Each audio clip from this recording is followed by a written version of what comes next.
So Brian, one of the things that when somebody comes in to consult with me for a divorce, it's pretty common in my practice to see that the the couples are really spending all of their income, whether it's on houses, cars, credit card service, and credit card debt. Um, you know, I often wonder how they can put their heads on their pillows at night and really sleep. I mean, and it causes stress on the relationship. And if one spouse is reluctant to go to work and wants to stay home, and the other spouse feels like, hey, we need to be in this together. We need to be rowing the boat the same way and trying to service these obligations. If they're not on the same page, a lot of times, that can be a real stressor and actually cause the divorce. I don't know if you're seeing, what you're seeing in your practice in terms of people saving and ability to invest. What are your thoughts on that? Well, the interesting thing is, being in the investment business, you're looking for people who have money to invest, but honestly, much of the population does not save. And I've met with people, I met with a young man once who was earning $400,000 per year, and they had no savings. But, his wife had all the expensive purses. They had car leases, SUV leases.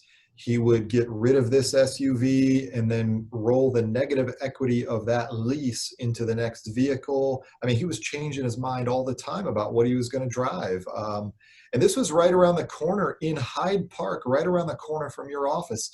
And what's interesting is, your office is located in probably, arguably, the most desirable, high-priced real estate area of town.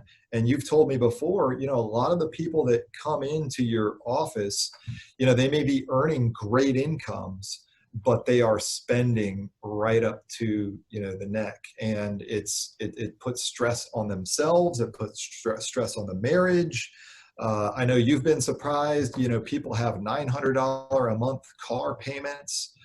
And, Yeah, Brian, you touched on a couple of things that I see that I've seen actually a number of times. One is the lease issue. I've seen people who they need to have the latest and the greatest vehicle, and so by the time they're done rolling lease after lease into each other, and again, the dealer is more than willing to do that.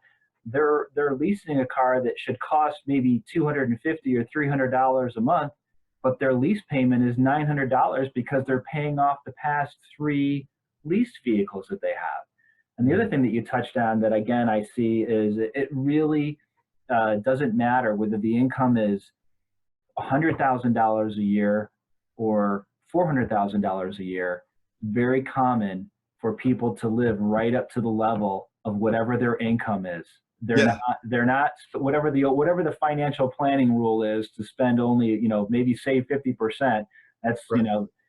They're not doing that. Right. It's problematic in this day and age.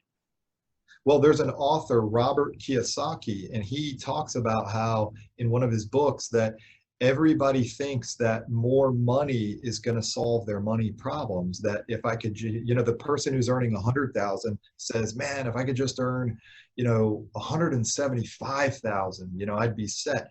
But more money doesn't solve the money problems. More income actually exacerbates the underlying spending patterns. So if your habit is every time you get money, you spend all of it. Every time you get money, you spend it. Get money, spend it. Get money, spend it. Well, you got more money. Oh, well, all of a sudden you think of a whole lot more things you can buy with it. But if you have those habits, and thank goodness I have those habits, and I know you do too, but my father taught me at a very young age that when you get money, yeah, you've got bills to pay, you've got things to do, but you should be saving some of it. And so keeping those expenses low. And there's nothing wrong with driving a nice car or having a nice house, but the problem is that everybody wants those things at the beginning of their adult life. And, I struggled, I scraped by, I survived, I built my business, I was judicious with how I spent, and I did without, and I built my way up to where, okay, there's nothing wrong with a luxury automobile, but you can buy it now and never accumulate wealth, or you can accumulate the wealth and you can buy 5 of them later.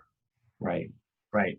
I think it's that, that old adage to, maybe save for the future and sacrifice a little bit now, and you'll be better off in the long run, not only from financially, but, maybe emotionally, and work to save your marriage so that, you don't have to come visit me and deal with an issue that you really would prefer not to have to deal with.